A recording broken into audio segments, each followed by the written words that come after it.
प्रिय विद्यार्थियों, कक्षा 9 की गणित में अध्याय 7 त्रिभुज, जिसकी प्रश्नावली 7.1 इस वीडियो में हम हल करेंगे। बच्चों, इस प्रश्नावली में हमें कुल 8 प्रश्न दिए गए हैं। देखिए प्रश्न संख्या 1, इसमें हमें दिया है चतुर्भुज ABCD में AC बराबर AD, ए से सी तक और ए से डी तक ये आपको बराबर दिए गए हैं और AB कोण A को समद्विभाजित करता है। और ये जो AB भुजा है ये कोण A को क्या करती है, समद्विभाजित, यानी कि दोनों कोण बराबर है। ठीक है। और आगे दिया है, ये आपको देखना है। देखिए आकृति 7.16 में, ये आपकी आकृति है 7.16। ठीक है, चित्र संख्या हो गया आपका। अब हमें क्या दर्शाना है, तो दर्शाइए कि त्रिभुज ABC यानी कि ये त्रिभुज और त्रिभुज ABD ये सर्वांग है या नहीं, ये हमें इसमें दर्शाना है। और BC और BD के बारे में आप क्या कह सकते हैं, BC और BD के बारे में फिर आप क्या कह सकते हैं, ये हमें यहाँ पर देखना है। तो सबसे पहले तो बच्चों हम यहाँ पर क्या करेंगे, जो हमें दिया गया है उसे हम यहाँ पर नोट करते हैं। देखिए हल शुरू करते हैं। दिया गया है, क्या दिया गया है हमको यहाँ पर, त्रिभुज ABC सर्वांग सम है त्रिभुज ABD। एक तो ये दिया गया है हमको। ठीक है, इसमें हमको AC बराबर क्या बताया गया है, AC बराबर किसको बताया गया है, AD को। AC बराबर AD बताया गया है। और दूसरा क्या बताया है, देखिए कोण CAB बराबर बताया गया है किसके, BAD के कोण BAD। अब इससे समझिए आप पहले, CAB ये कोण और कोण BAD ये वाला कोण, ये दोनों बराबर है। क्यों है बराबर, क्योंकि इस चतुर्भुज ABCD को AB जो है डाला गया है, जो लंब डाला गया है, ये जो इसका लंब समद्विभाजक कोण का जो समद्विभाजक किया गया है वो इसको दो समान भागों में बांटता है, इसलिए हम इसको बराबर लिखेंगे। तो ये हमें दोनों चीज़ यहाँ पर दी गई है। तो अब देखिए क्या करेंगे, AB इस दोनों के लिए उभयनिष्ठ हो गई। तो सबसे पहले हम क्या लिखेंगे, AB बराबर AB, ये कैसी है, उभयनिष्ठ है, यानी कॉमन है। ठीक है, उभयनिष्ठ है, ये हमने लिख लिया इसमें। अब देखिए इसमें हम सर्वांग समता का नियम देखते हैं। बच्चों यहाँ आप देख रहे हैं AC बराबर AD, यानी AC बराबर AD, दोनों त्रिभुजों में एक एक भुजा तो आपकी ये समान हो गई, एक ये भुजा और ये भुजा जैसा हमको प्रश्न में दिया गया है, दोनों समान है। AB दोनों के लिए उभयनिष्ठ हो गई, तो AB ABC के लिए भी है और ABD के लिए भी है, तो दूसरी भुजा ये आपकी कॉमन हो गई, इसलिए कॉमन है तो दोनों के लिए समान है। और तीसरा आपका कोण CAB और कोण BAD, यानी एक कोण समान हो गया। तो जब किसी त्रिभुज में दो भुजा और उनका एक कोण समान हो, यानी माप में समान हो, तो वो त्रिभुज क्या होता है, वो त्रिभुज आपस में सर्वांग सम होते हैं। इसलिए हम यहाँ क्या लिख देंगे, अतः त्रिभुज ABC सर्वांग सम है त्रिभुज ABD के। नियम कौन सा लिखेंगे इसमें, SAS नियम, SAS नियम इसमें हम लगाएंगे। SAS का मतलब है साइड एंगल साइड।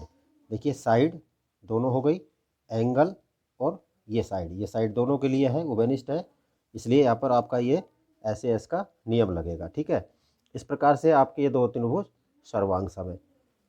अब इसमें हम आगे हमसे पूछा है कि BC और BD के बारे में आप क्या कह सकते हैं। तो जब ये दोनों, ये उभयनिष्ठ है, ये भुजा दोनों समान है, एक कोण समान है, तो CB और BD भी दोनों बराबर होंगी। तो हम ये क्या लिख देंगे, आगे लिखेंगे BC बराबर BD। क्यों, इसका कारण लिखेंगे, क्योंकि सर्वांग सम त्रिभुजों में, सर्वांग सम त्रिभुजों के संगत भाग कैसे होते हैं, बराबर होते हैं। क्या होते हैं, बराबर होते हैं। यहाँ पर लिख देता हूँ, बराबर होते हैं। इस प्रकार आपका ये पहला प्रश्न कंप्लीट होता है। अब हम देखते हैं इसका प्रश्न संख्या 2। देखिए, ABCD एक चतुर्भुज है जिसमें AD बराबर BC और कोण DAB बराबर कोण CBA ये हमें दिया गया है। आकृति 7.17 देखिए, ये आकृति है, हमें ये देखनी है, तो सिद्ध कीजिए। अब इसमें हमें 3 बिंदु दिए गए हैं सिद्ध करने के लिए। पहला क्वेश्चन दिया है हमें त्रिभुज ABD यानी ये वाला त्रिभुज, ठीक है। आप एक बार त्रिभुज पर नज़र डालें, ये वाला त्रिभुज, ठीक है। ये ABD हो गया। सर्वांग सम है त्रिभुज BAC इस त्रिभुज के सर्वांग सम है या नहीं, ये आपको देखना है, ठीक है। आप इस वाले पार्ट को अभी छोड़ दें, केवल आपको एक तो ये त्रिभुज और एक ये त्रिभुज दोनों देखना है। तो देखिए, सबसे पहले तो हम यहाँ पर क्या लिखते हैं, हल में हम लिखेंगे, सबसे पहले हमें यहाँ पर क्या दिया गया है, AD बराबर BC। आप ये लिख लें, AD बराबर BC, ये आपको दिया गया है, ठीक है, ये दिया गया है। अच्छा, उसके बाद अब हम आते हैं पहले बिंदु पर। बिंदु 1 में हमें क्या दर्शाना है, सिद्ध करना है कि ABD त्रिभुज ABD सर्वांग सम है BAC के। ABD और दूसरा त्रिभुज है हमारा BAC यानी इन दोनों को हमें करना है। तो देखिए, सबसे पहले तो आप एक चीज़ देख लीजिए कि AB दोनों के लिए उभयनिष्ठ है। AB इस त्रिभुज के लिए भी है और AB इस त्रिभुज के लिए भी है, ठीक है, पहला। दूसरा, इसमें कोण देखिए आप, DAB इसके लिए है और CBA एक ये कोण, ठीक है, ये दोनों कोण बराबर है, ये हमें यहाँ पर दिया गया है, ठीक है। तो ये भी हम यहाँ पर लिख लेते हैं। क्या लिखेंगे सबसे पहले यहाँ पर, त्रिभुज ABD तथा त्रिभुज BAC में हमें क्या दिया गया है, कोण DAB बराबर दिया गया है कोण CBA के। DAB बराबर दिया गया है हमको CAB के, ठीक है, ये दोनों बराबर दिया गया है हमको। यहाँ पर आप लिख लेंगे, इसमें दिया गया है, ठीक है। उसके बाद देखिए, AB मैंने बताया था, AB दोनों के लिए उभयनिष्ठ है। AB बराबर AB, ये हो गया। उसके बाद ये क्या है, इसको लिखेंगे हम, ये उभयनिष्ठ है, ठीक है, उभयनिष्ठ है, ये हमने लिख लिया। तो अब देखिए यहाँ पर भुजा, ये कोण और ये दोनों भुजा बराबर हो गई। तो यहाँ पर हम क्या लिखेंगे, त्रिभुज ABD सर्वांग सम है त्रिभुज BAC के। ऐसा क्यों, कौन सा नियम आया इसमें हमारा, SAS नियम से, ठीक है। ये हमको करना है और यही हमको इसमें सिद्ध करना था, ठीक है। ये आपका सिद्ध हो गया, पहला बिंदु सिद्ध हो गया। अब देखिए दूसरा बिंदु। दूसरे बिंदु में हमें क्या पूछा गया था, त्रिभुज ABD सर्वांग सम है त्रिभुज किसके, BD बराबर AC, BD बराबर AC, ये दोनों त्रिभुज थे, इसकी ये भुजा उभयनिष्ठ थी, ये दोनों भुजा। अब ये जो भुजा हैं ये संगत भाग हो गए इसके, तो हम इसमें क्या लिख देंगे, देखिए दूसरे पार्ट में हम देख रहे हैं, त्रिभुज ABD सर्वांग सम है त्रिभुज BAC, ये हमने सिद्ध किया है अभी। अतः BD बराबर AC, ऐसा क्यों, अभी मैंने आपको बताया कि सर्वांग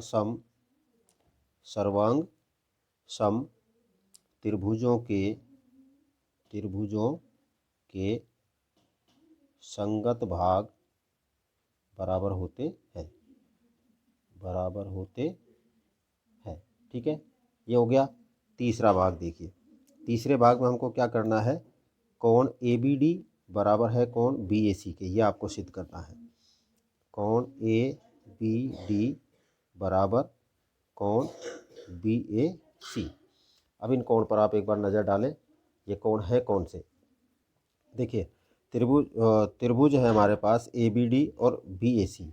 ये जो त्रिभुज हमें दिए गए हैं इनमें हमें बी डी बराबर ए सी दिया गया है। क्या दिया गया है? बी डी बराबर ए सी दिया गया था, ये हमने सिद्ध किया है अभी।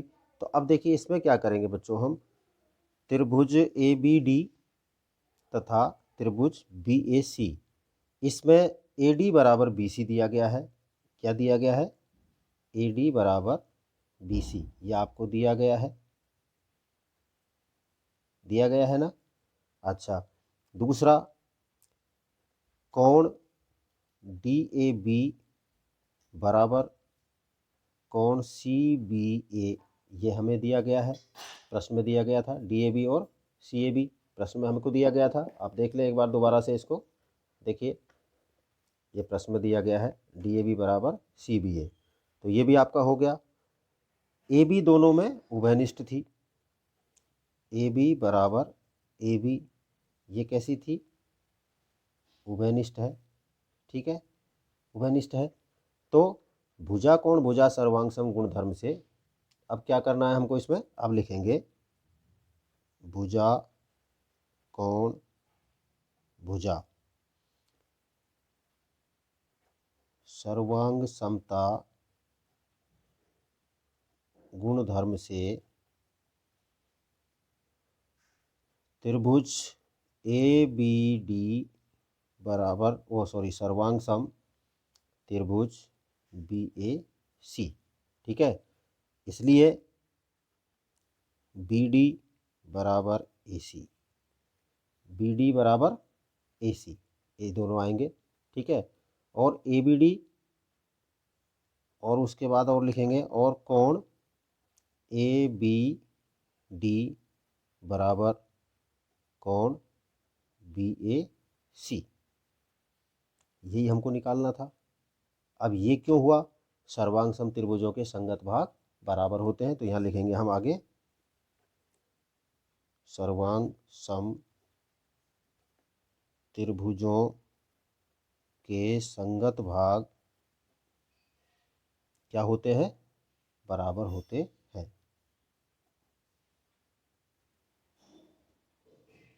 यही हमको सिद्ध करना था, ठीक है, ये भी सिद्ध कर दिया हमने। उधर दूसरे में हमने ये बी डी बराबर ए सी, ये हमारा हो गया, ठीक है। और जो तीसरा था हमारा, वो फर्स्ट था हमारा त्रिभुज A B C A B D सर्वांग सम है त्रिभुज बी ए सी के, ये भी हमने कंप्लीट किया, ठीक है। तो इसके तीनों भाग हो गए। अब देखते हैं इसका प्रश्न संख्या 3। देखिए यह है प्रश्न संख्या 3। एक रेखाखंड ए बी पर ए डी और बी सी दो बराबर लंब रेखाखंड है। देखिए आकृति 7.18। ये एक ए बी रेखाखंड है बच्चों। इस ए बी रेखाखंड पर एक तो ए डी ये रहा और एक बी सी, ये दो लंब डाले गए हैं। इस तरह से ये लंब डाला गया है, इधर इस पर ये लंब डाला गया है, ये एक रेखाखंड है, ठीक है। और उसके बाद में कहा गया है कि दर्शाइए कि सी डी ये भुजा, ये जो रेखा है, ये रेखाखंड ए बी को समद्विभाजित करता है। ये जो ए बी है इसको समद्विभाजित करता है या नहीं, ये हमको यहाँ पर दर्शाना है। तो देखिए सबसे पहले तो आप यहाँ पर देखिए, जब लंब डाला जाता है किसी भी भुजा पर तो वो 90 डिग्री का कोण बनाता है। ये 90 डिग्री के कोण बने हुए हैं, ठीक है। उसके बाद नेक्स्ट जो हमारा इसमें आएगा, तो सबसे पहले तो हम यहाँ पर ये लिख लेते हैं।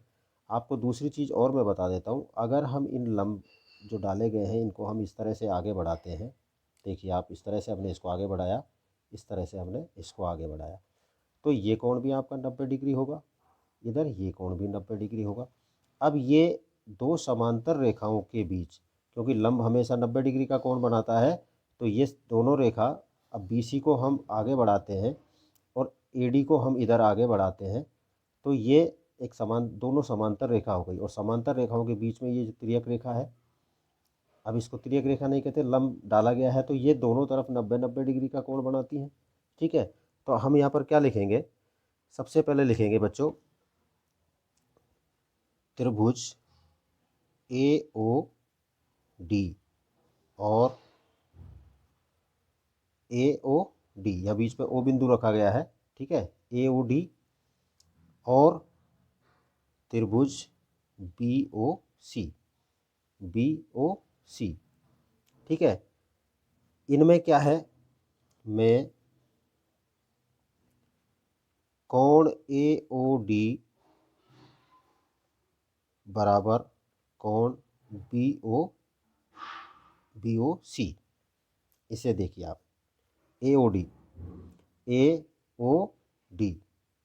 और OBC, कौन सा, BOC, ये दोनों कोण कैसे हैं, शीर्षाभिमुख कोण है। तो हम यहाँ क्या लिखेंगे इनको, शीर्षाभिमुख कोण, दोनों शीर्षाभिमुख कोण हो गए, ठीक है।